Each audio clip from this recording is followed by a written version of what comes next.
Assalamualaikum warahmatullahi wabarakatuh. Selamat pagi semuanya. Berjumpa lagi pada mata kuliah Telaah Kurikulum Matematika dengan dosen pengampu Bapak Dr. Anda Suminto, Magister Pendidikan.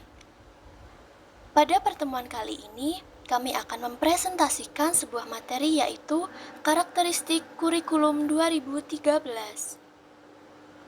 Sebelum kami menyampaikan materi, izinkan kami untuk memperkenalkan anggota kelompok kami.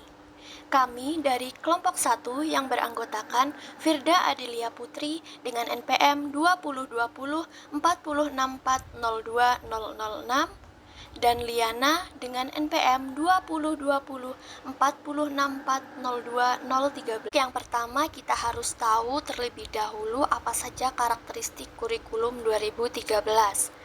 Di sini dijelaskan dalam Permendikbud RI nomor 67 tahun 2013, kurikulum 2013 dirancang dengan karakteristik sebagai berikut. Yang pertama, mengembangkan keseimbangan antara pengembangan sikap spiritual dan sosial, rasa ingin tahu kreativitas, kerjasama dengan kemampuan intelektual dan psikomotorik. Nah, dalam K13 ini, peserta didik dapat mengembangkan apa yang mereka miliki seperti sikapnya, kreativitasnya, dan kemampuannya. Sehingga sikap spiritualnya dan sosialnya, kemudian rasa ingin tahu serta kreativitasnya, dan kerjasama dengan kemampuan intelektual dan psikomotoriknya menjadi seimbang. Kemudian yang kedua, sekolah merupakan bagian dari masyarakat yang memberikan pengalaman belajar secara terencana. Yang mana dari poin yang kedua ini, peserta didik menerapkan apa yang dipelajari di sekolah ke masyarakat dan memanfaatkan masyarakat sebagai sumber belajar. Yang ketiga, mengembangkan sikap, pengetahuan, dan keterampilan serta menerapkannya dalam berbagai situasi di sekolah dan masyarakat.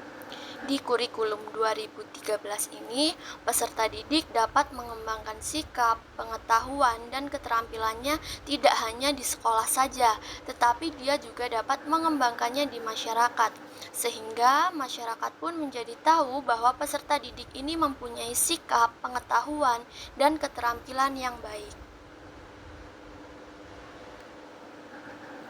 Yang keempat, memberi waktu yang cukup leluasa untuk mengembangkan berbagai sikap, pengetahuan, dan keterampilan. Di K13 ini, peserta didik tidak dibatasi waktu untuk mengembangkan kemampuannya. Peserta didik bebas mengeksplor apa yang ia kuasai, tentunya dalam hal positif. Yang kelima, kompetensi dinyatakan bahwa bentuk kompetensi inti kelas yang diperinci lebih lanjut dalam kompetensi dasar mata pelajaran. Jadi, kompetensi inti kelasnya di K13 ini lebih rinci dan lebih lanjut yang ada dalam kompetensi dasar mata pelajarannya. Kemudian yang keenam, kompetensi inti kelas menjadi unsur pengorganisasi atau organizing elemen kompetensi dasar. Jadi, yang dimana semua kompetensi dasar dan proses pembelajaran dikembangkan untuk mencapai kompetensi yang dinyatakan dalam kompetensi inti. Kemudian yang ketujuh atau yang terakhir, kompetensi dasar dikembangkan didasarkan pada prinsip and research antar mata pelajaran dan jenjang pendidikan atau organisasi horizontal dan vertikal. Jadi, kompetensi dasar ini dikembangkan pada prinsip yang saling memperkuat dan memperkaya antar mata pelajaran dan jenjang pendidikan.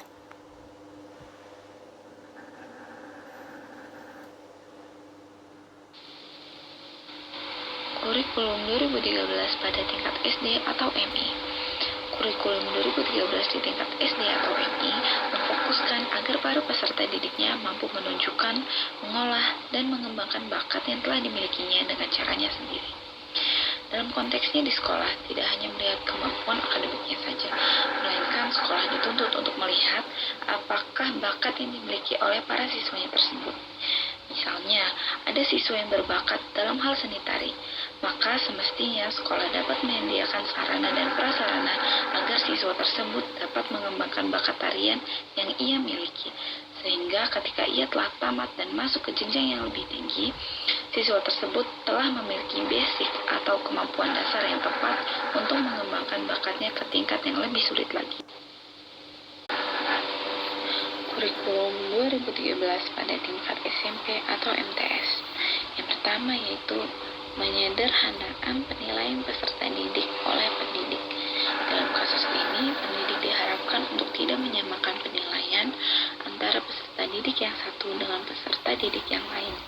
Sebagai pendidik, maka hendaknya dapat memahami bahwa setiap peserta didik memiliki minat atau bakat yang berbeda-beda.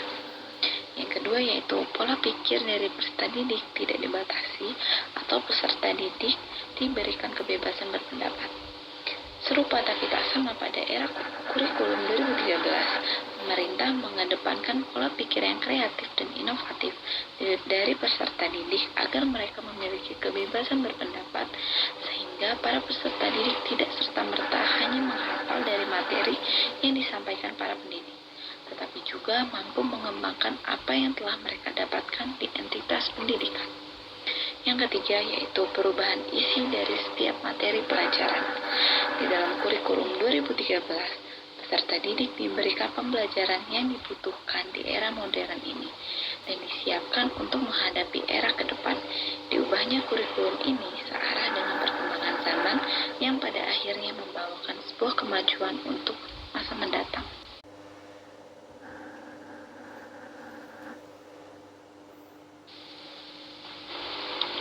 Kurikulum 2013 pada tingkat SMA atau MA memiliki beberapa struktur kurikulum.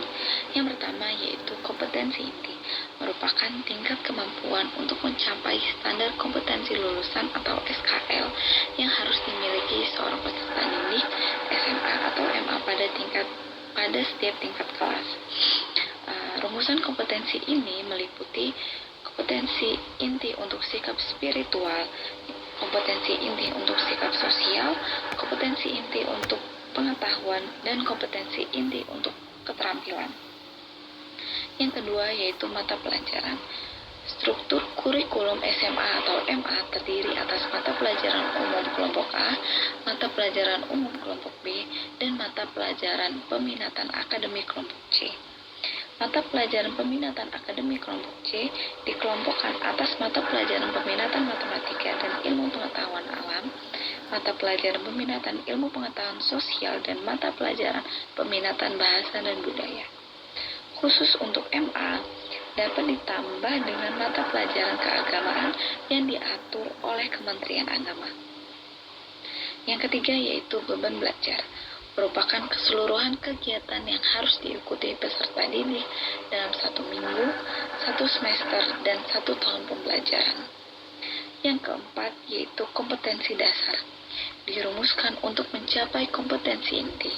Rumusan kompetensi dasar dikembangkan dengan memperhatikan karakteristik dan kemampuan peserta didik, serta kekhasan masing-masing materi.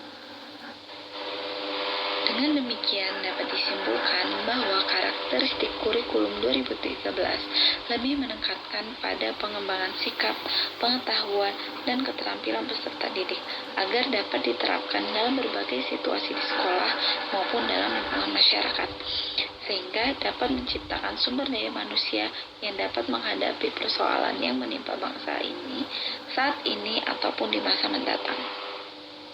Baiklah, sekian dari kami. Kurang lebihnya kami mohon maaf. Kami akhiri. Wassalamualaikum warahmatullahi wabarakatuh.